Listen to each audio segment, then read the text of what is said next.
This tool is programmed by in Perl, and DNSenum is a tool that it was designed with the purpose of enumerating DNS information about a domain. We can get information by using DNS tool, a DNSenum tool over here. So what it does is that it gets the host address, the name servers, the MX records, it tries the zone transfers, it gets the bind version, it also gets the extra names and subdomains via Google scraping. Brute force subdomains from file can also perform recursion on subdomain that have NS records, and it can also go ahead and perform reverse lookups on net ranges, and it can also go ahead and write down domain IPs into a text file naming such as IP block or something. So you can just go ahead over here to start DNSenum. You can just type DNSenum over here in the terminal, but I would prefer, if you are a newbie, I would prefer going ahead over here and then starting it through over here.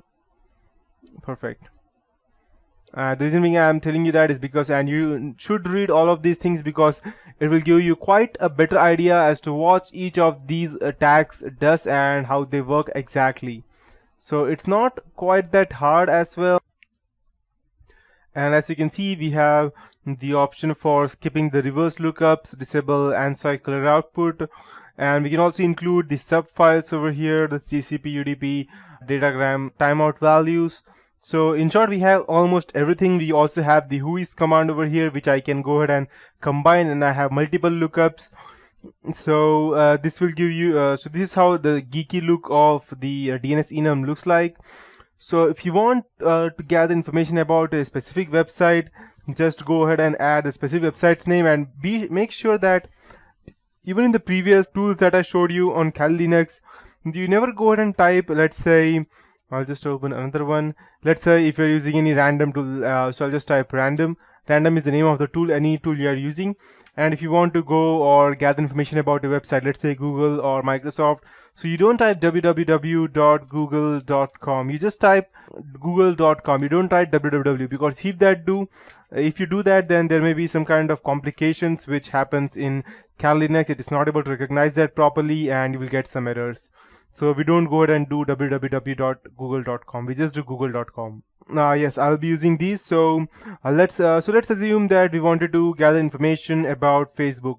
So extra names and subdomains can also be found out via Google scraping, and most of the time this is not working with all domains, but it does work sometimes. So let's go ahead and first gather information using DNSenum, and we'll type facebook.com. And let's see what information we get. Okay, so we have the name servers over here, the IP addresses of each server. Now it's trying to get a zone transfer. It failed because I did not provide any brute force file or any password file so that it can go ahead and crack the DNS query. So, but we can still go ahead and type some extra subdomains or via Google scraping. So we will just go ahead and try to do that, and let's check what we get. So I'll type DNSenum, and I'll type, let's say, P5S20 facebook.com. Perfect. So what it does is that P is the number of pages that it would check, and so I have provided over here as 5, so 5 pages it would check, and 20 is the number of Google search pages to process. The default is 20 pages, which I have provided, and S is the switch that must be specified, and -S is the scrap value, so the maximum number of subdomains that will be scrapped. And since this is not functional, you can manually run this command in a Google search, such as all in www.sitename, and you will still get the same thing. So I'll first go ahead and run this over here, and after that I'll go ahead and run the same thing to Google, and I'll show it to you. Let's check if we get some more stuff.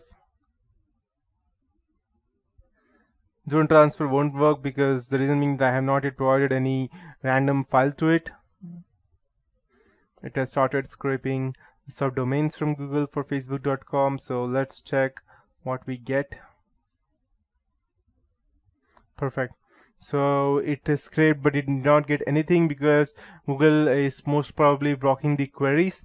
But this is how it works, and I'll show you how it works in Google if I go ahead and do the same thing. So I'll just type all.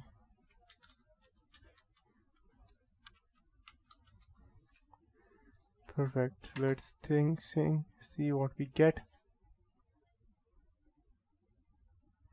Perfect. So we have all these subdomains for Facebook and who all are using them. So you can see that we have it for www.facebook.com, and these are all the subdomains for these different people who have been using them. So you can go ahead and gather this information, and I'll finally show you how we can go ahead and brute force. So just in case this tool is not working, you can go ahead and gather information over there, and then you can go ahead and come back over here to brute force these things. So brute force subdomains open terminal, and it can go ahead. I'll just show it to you. So I'll just type DNSenum -f DNS.txt. Over here, DNS.txt would be your text file which contains n number of passwords, and you need to save it over here in the home. And I'll just go ahead and add it. Let me check if I can go ahead and okay. Perfect. So I don't think that I can go ahead and show. Okay, never mind. So DNS-F.